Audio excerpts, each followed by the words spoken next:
Hello guys, kumusta kayo? Ngayon, makikita nyo to. Yan. Ito ay buto ng avocado. So ngayon, pagpa-plastic tayo, itatanim natin, pupunla natin. At meron na akong nalagyan ng lupa dito na plastic.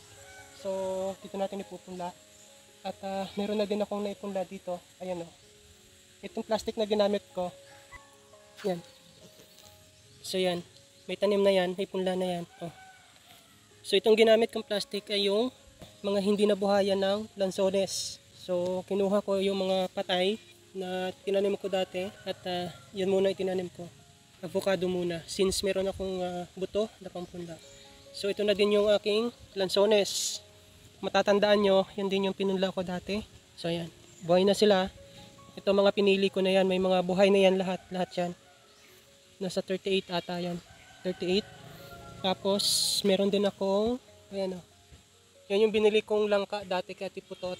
Yung kapitbahay namin. Meron silang puno ng langka. May nahinog. Yung binili ko, ayan.